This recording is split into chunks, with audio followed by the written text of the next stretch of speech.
So I'm going to read the autobiography of Frederick Douglass. There's some passages having to do with the relationship of master, slave, oppressor, oppressed. So the autobiography of Frederick Douglass, Chapter 6.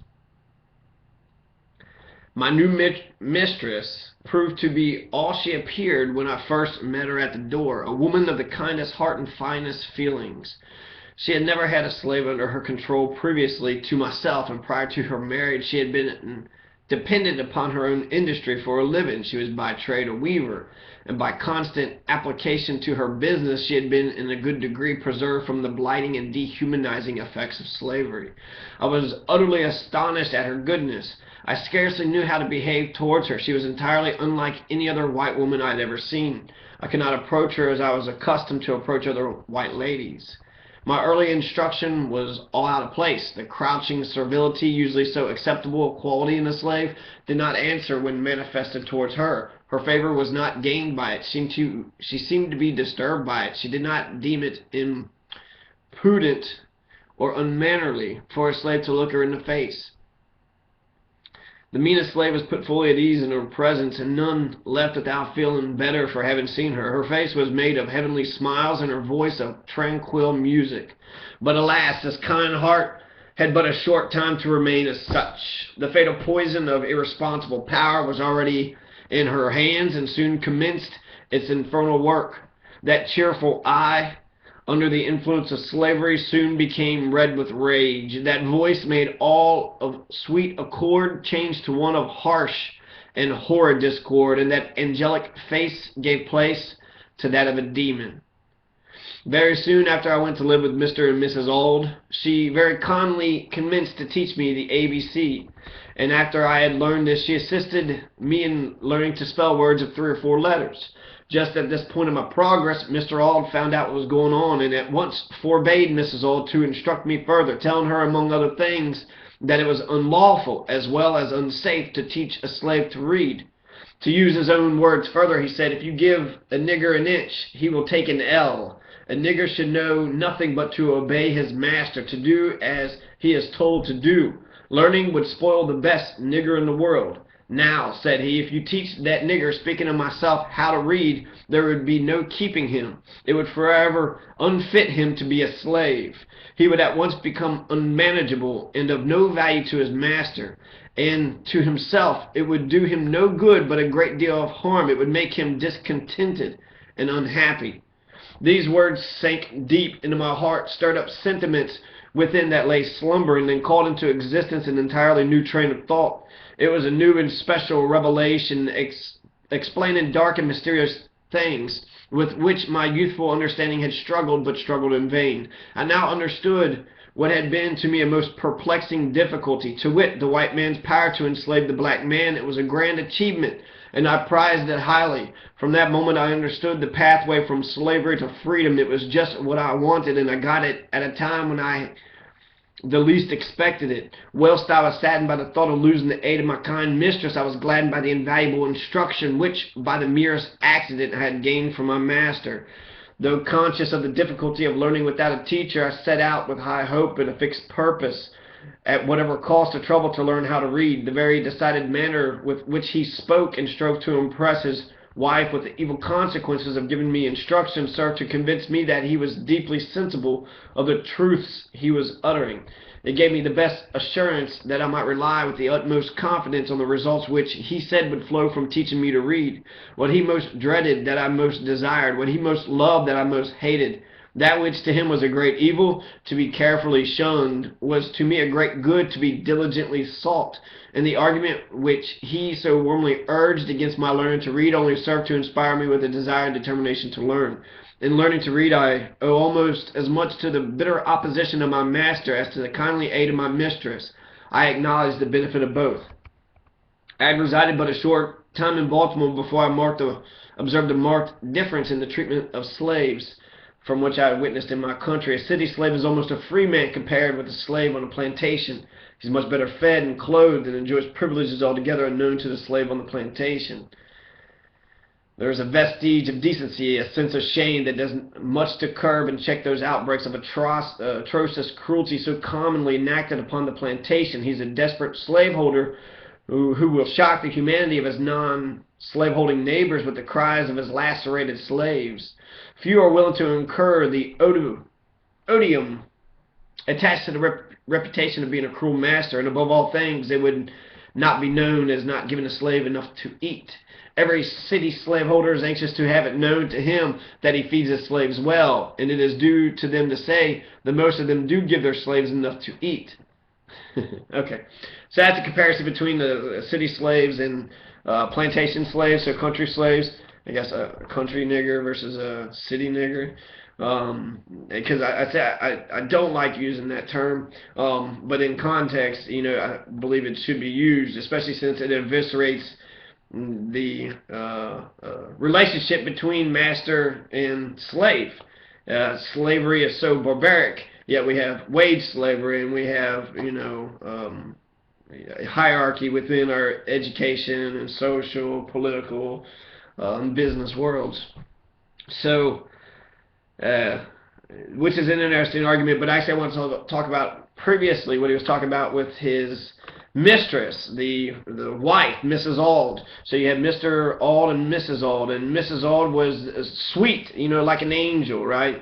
But because of slavery, because she had been preached to not teach Frederick Douglass, then she had to treat him like a brute, like an animal, like a slave, like he was less than and inferior, even though she was unaccustomed to it. So it was good that she gave him a taste of what it's like to be treated like an equal human being, but once she got chastised for teaching him his ABCs, then she changed her tone, and then she was actually more cruel than Mr. Auld was.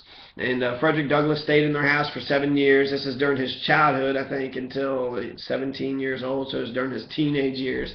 And then after he gets chastised by Mr. Auld, he finds out from what he had said by basically black people, or the slaves were kept in slaves by themselves, by their own ignorance, since they did not understand how to read and reason and how to talk, or they didn't have access, to the scientific method and to reasoning and to think for yourself. There was nobody encouraging that type of education.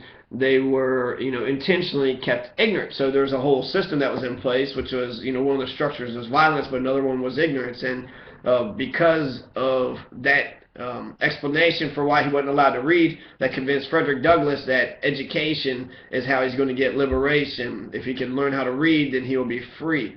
And he said that reading and writing is his way of being free. And that's, it's a profound comment, because that just means your narrative is allowed to carry on and is allowed to to speak and talk. So if reading is right and writing is what is free to him, is that what is free to us? And I find freedom in reading and writing myself. So that was interesting, the dichotomy. Mr. Auld says to Frederick Douglass, don't read or write, because if you give a nigger an inch, he'll take it in L, and an L is like about a meter, 1.2 meters. So if you take it an inch, and he'll take the inch in L. But later on, Frederick Douglass actually points out that he was given the inch. He was taught how to spell, and he was also told by Mr. Auld that he needs to be ignorant, so that way he'll understand his station in life. And because he told him that, and that's, amazing that he would just sit there and say all that in front of a slave and not expect that slave to internalize it or to hear it. It's like, you can't teach him to read. Teach him to read, he will not be happy in his station in life. He needs to understand his place, and don't ever teach him how to read or write. Don't teach him his numbers. Let him just be singing and dumb, ignorant, blissful, and happy, right? The red pill or the blue pill? I don't know which one. But the pill that allows him to live in the, some sort of illusion that his slavery is actually a good thing. So That was interesting how he came to that conclusion. I also think it's interesting how he points out that his mistress, and he says mistress, not that he's sleeping with her, but master is the male slave holder, and mistress is the female slave holder. So the slave master, the female slave master is the mistress. So I'm going to keep on reading actually here, chapter 7 of the Autobiography. I lived in Master Hugh's family about 7 years. During this time, I succeeded in learning to read and write.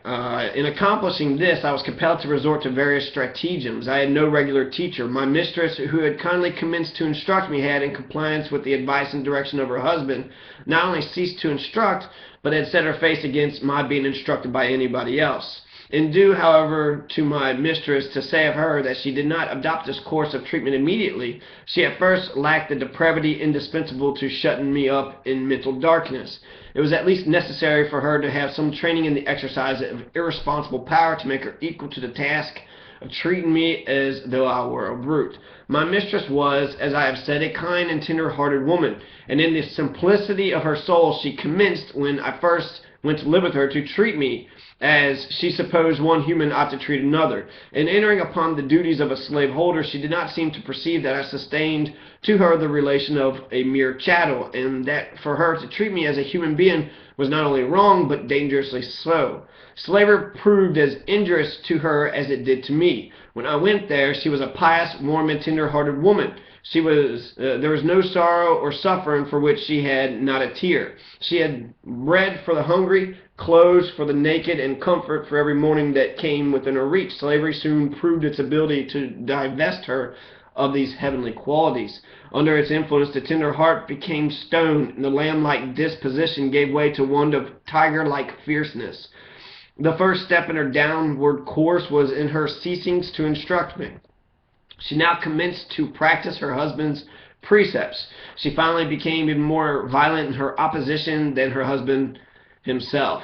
She was not satisfied with simply doing as well as he had commanded. She seemed anxious to do better. Nothing seemed to make her more angry than to see me with the newspaper. She seemed to think that here lay the danger. I had her rush at me with a face made up of fury and snatch from me a newspaper in a manner that fully revealed her apprehension. She was an apt woman, and a little experience soon demonstrated to her satisfaction that education and slavery were incompatible with each other. From this time I was most narrowly watched. If I was in a separate room any considerable length of time, I was sure to be suspected of having a book, and was at once called to give an account of myself. All this, however, was too late. The first step had been taken. Mistress, in teaching me the alphabet, had given me the inch, and no precaution could prevent me from taking the L. The plan which I adopted, and the one by which I was most successful, was that of making friends of all the little white boys whom I met in the street. As many of these as I could, I converted into teachers. With their kindly aid, obtained at different times and in different places, I finally succeeded in learning to read. When I was sent of errands, I always took my book with me, and by going one part of my errand quickly, I found time to get a lesson before my return. I also used to carry bread with me, enough of which was always in the house, and to which I was always welcome, for I was much better off in this regard than many of the poor white children in our neighborhood. This bread I used to bestow upon the hungry little urchins, who in return would give me the more valuable bread of knowledge. I am strongly tempted to give the names of 2 or 3 of those little boys as a testimonial of the gratitude and affection I bear them, but prudence forbids, not that it would injure me, but it might embarrass them. For it is almost an unpardonable offense to teach slaves to read in this Christian country. It is enough to say of the dear little fellows that they lived in Philpott Street, very near Durgan and Bailey's shipyard. I used to talk this matter of slavery over with them. I would sometimes say to them, I wished I could be as free as they would be when they got to be men. You will be free as soon as you are 21, but I am a slave for life. Have not I a good or right to be free as you have? These words used to trouble them. They would express for me the liveliest sympathy, and console me with the hope that something would occur by which I might be free. I was now about 12 years old, and the thought of being a slave for life began to bear heavily in my heart. Just about this time, I got a hold of a book entitled The Columbian Orator.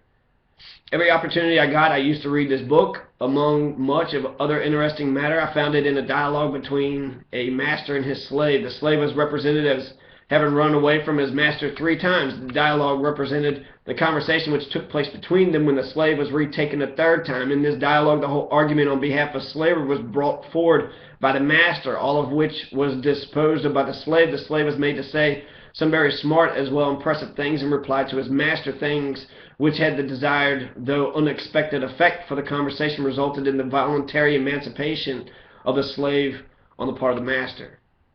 So yeah, the mistress, Mrs. Hall, she turned into an actual devil. She was worse than the master was. She treated him crappy. So it just shows you that the Uncle Toms are actually worse. You give them a little bit of a power, just like with her. She had a little bit of power to be able to treat someone like a dick, and she took it an L. So she's more of a devil than what he